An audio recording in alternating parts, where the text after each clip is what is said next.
Hi, I'm Mitch Gallagher. Welcome to a special edition of the Sweetwater Minute.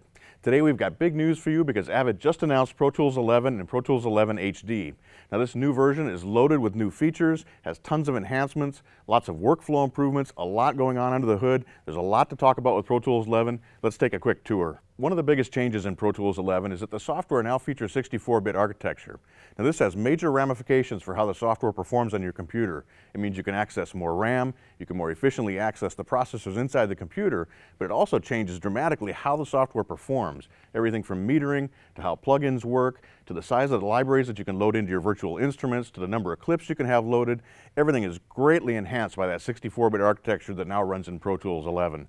With that 64-bit architecture, we also get a brand new Avid audio engine that drives Pro Tools. Now this engine is much more efficient in the way that it accesses the computer's CPU.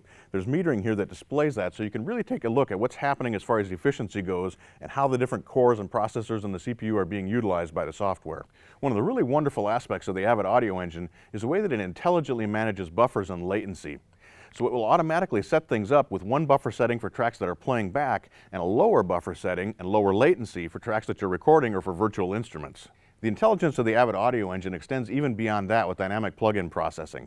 With dynamic plugin processing, the software monitors what's going on with the plugins on each track. So if a plugin is active but there's not audio passing through it, the software is able to take back the resources of those plugins and allocate them elsewhere. One of the most user-requested features in Pro Tools is offline bouncing, and it's here with Pro Tools 11. Now, according to Avid, offline bounce in Pro Tools can operate as fast as 150 times real time.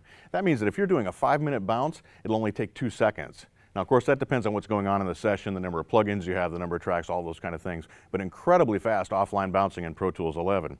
And with Pro Tools 11 HD, it goes beyond that with multiple offline bounce, where simultaneously you can bounce different buses to separate files.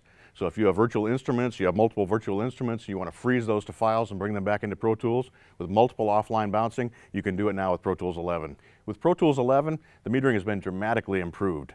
With Pro Tools 11 HD, we have 17 different meter types, and each of those meter types can also be customizable with the ballistics that you prefer. The meters are now 30% longer, and with the improved graphics and 64-bit architecture, the metering is much more accurate, and you can see more easily what's going on with the levels in your mix.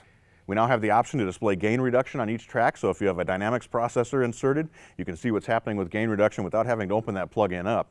We also have the option to display a lot of different metering for our sends as well. You can now write automation as you're recording a track. So that means that as you're tracking, you can be writing the fader, the automation will be written into the track for you. All the automation is now time-stamped as well. There are a lot of workflow enhancements in Pro Tools 11 that make creating music and audio much more efficient. One of my favorites is the way that it deals with bypassing sends and inserts. When you're bypassing sends, you can actually bypass all of the sends in a single row with one click. Very nice.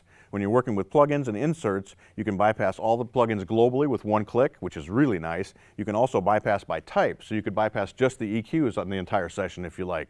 And if you have a channel strip, you can bypass the individual sections of that channel strip independently. Speaking of plugins, you can now access presets for the plugin without opening the windows by just right-clicking on the plugin insert. If you're working with video, you're going to be very happy with the changes in the Avid video engine. You can now import a very broad range of file formats, and there's support for Avid, Blackmagic, and Aja hardware as well. There's so much more to talk about with Avid's Pro Tools 11. For example, there's now what's called co-installation. When you purchase Pro Tools 11, you'll also receive an authorization for Pro Tools 10. You can have both versions installed in your computer simultaneously. Now, of course, you can only run one at a time, but if you have plugins that aren't 64-bit compatible, having access to Pro Tools 10 is a wonderful thing.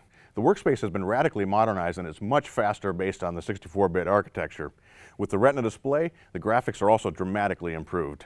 We've barely scratched the surface of everything that's new in Pro Tools 11. There are so many enhancements under the hood, new workflow enhancements, new features, tons of things going on in this software. It's a dramatic step forward for Pro Tools. For more information, give your Sweetwater sales engineer a call or visit sweetwater.com. Thanks for joining me for this special edition of the Sweetwater Minute. I'm Mitch Gallagher.